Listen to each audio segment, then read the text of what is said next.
Wow! చాలా టేస్టీగా and ఈజీగా చేసుకునేటటువంటి పచ్చడి అండి. పండు మిర్చి పచ్చడి. ఇది సీజన్ కదా! చాలా బావుంటుందండి. ఒక్కసారి ఈ విధంగా పెట్టుకున్నారంటే మళ్ళీ మళ్ళీ తినాలనిపిస్తుంది అండి. అంత టేస్టీగా ఉంటుంది. మీరు కూడా ట్రై చేయండి ఖచ్చితంగా. మనం ఒకసారి ప్రాసెస్‌లోకి వెళ్దాం చూడండి. ఈ పండు మిర్చి అండి నేను ఒక 2 కేజెస్ వరకు తీసుకున్నాను. చాలా ఫ్రెష్‌గా ఉన్నాయి చూడండి. మంచిగా నీట్‌గా కడిగి ఈ విధంగా పెట్టుకున్నాను.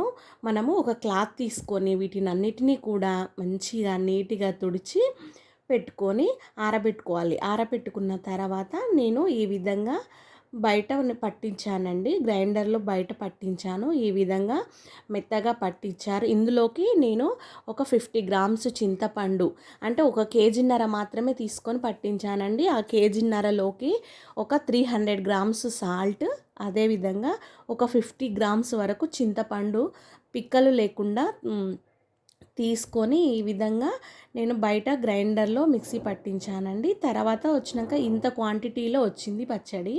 ఇప్పుడు కొద్దిగా మనము తీసుకొని పోపు చేసుకుందాము. అందులోకి కొద్దిగా పచ్చడిని తీసుకొని అదే విధంగా ఒక మొత్తము సైజ్ ఆఫ్ ఎల్లిపాయను తీసుకొని ఇందులో వేసి మిక్సీ పట్టుకున్నాను. చూడండి చాలా మెత్తగా గ్రైండ్ అయిపోయింది. తర్వాత కొద్దిగా ఆయిల్ అనేది యాడ్ చేసుకోండి.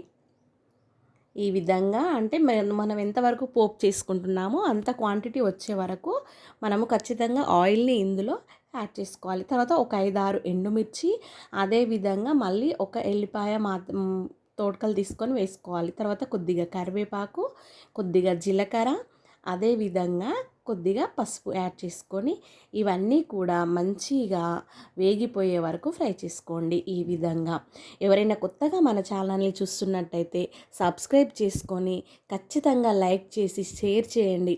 ఇలాంటి మరిన్ని వంటల వీడియోల కోసం నా ఛానల్ని ఖచ్చితంగా సబ్స్క్రైబ్ చేసుకోండి.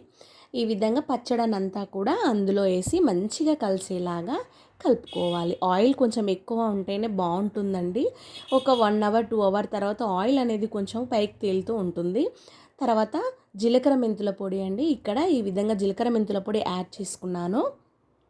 యాడ్ చేసుకొని మంచిగా పచ్చి వాసన పోయే వరకు మంచిగా పచ్చడను ఈ విధంగా కలుపుతూ ఉండండి.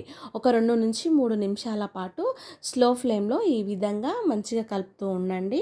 అంతే అండి, మన పచ్చడి రెడీ అయిపోతుంది. చాలా అంటే చాలా బాగుంటుంది చూడండి. వావ్! నాకైతే చూస్తుంటే తినాలనిపిస్తుంది. అంత బాగా వచ్చింది, అంత టేస్టీగా కూడా ఉంది అండి. చూసారా ఎంత బాగుందో.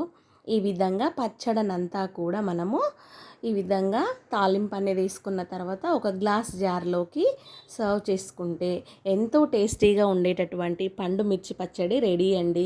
మరి సీజన్ వచ్చింది కదా, మీరు కూడా పెట్టారా? ఇలా కాకుండా ఇంకా ఏ విధంగా మనము ఈ పండు మిర్చి పచ్చడిని పెట్టుకోవచ్చో నాకు కామెంట్ రూపంలో ఖచ్చితంగా తెలియచేయండి. ఓకేనా? ఈ విధంగా పక్కన పెట్టేసుకోవడమే. ఇక వేడివేడి అన్నంలో వేసుకొని తింటే చాలా బాగుంటుందండి. ట్రై చేయండి ఖచ్చితంగా. లైక్ చేయండి. Bye bye.